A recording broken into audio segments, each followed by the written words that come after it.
7h-5, la question santé d'Europe 1, Thomas Soto.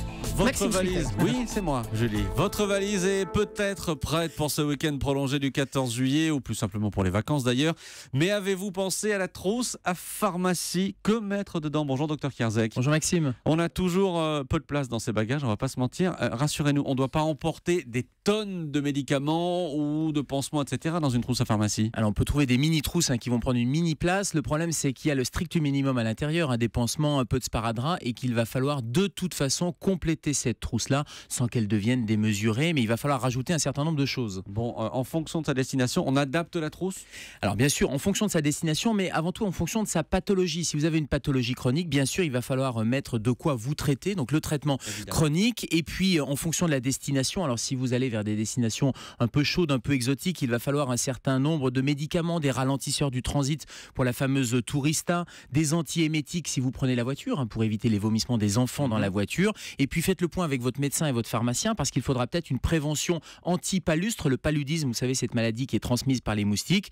Évitez juste, prenez des comprimés ou des gélules, évitez tout ce qui est suppositoire, parce qu'avec la chaleur, ça va fondre et ça va se dégrader. Vous parliez des enfants. Si on a des enfants avec soi, on se prépare à quoi, au pire? Alors, il y a des fondamentaux pour les adultes et les enfants, c'est le paracétamol. Alors, paracétamol pour la dose adulte et avec le dosage pédiatrique, bien évidemment, parce que ça va permettre de traiter les fièvres, les douleurs. Donc, pensez à prendre ce paracétamol qui est vraiment le médicament de base. Et puis, pour les enfants, il faut prévenir tous les petits bobos.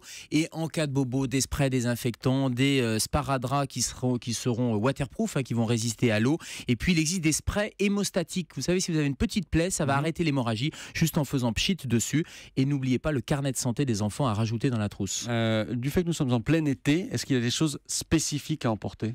En prévention et en traitement. En prévention, ça va être la prévention des coups de soleil, donc ça veut dire les crèmes solaires. Et puis pour les traiter, ce sont les crèmes anti-rougeur, anti-coups de soleil. Et puis pour les moustiques également, il faut les sprays répulsifs. Et en cas de piqûre, si la prévention n'a pas été efficace, il va falloir prendre les crèmes anti-piqûre. Donc ça paraît important. Rajoutez quand même un thermomètre. On a parlé beaucoup de canicule, de chaleur, donc c'est important d'avoir un thermomètre dans la trousse de secours également. Et les petites dosettes de sérum physiologique, c'est très utile en France ou à l'étranger, notamment pour les yeux, quand vous avez les yeux qui grattent ou qui sont un peu secs. Pour vous qui nous écoutez, j'espère que vous avez tout noté. On se renseigne aussi sur les possibilités de soins sur place, là où on part en vacances? Bien sûr, il faut anticiper. Alors, en fonction de votre pathologie, bien sûr, s'il y a des soins spécifiques, il faut vous renseigner sur les numéros d'urgence, avoir l'ordonnance en dénomination commune internationale, on l'avait déjà dit, mais c'est important d'avoir un lieu, un point de contact médical ou au moins les numéros de secours, c'est important. Et si vous êtes allergique, juste pensez à rajouter le stylo d'injection d'adrénaline. Vous savez, ce fameux stylo qui peut sauver la vie.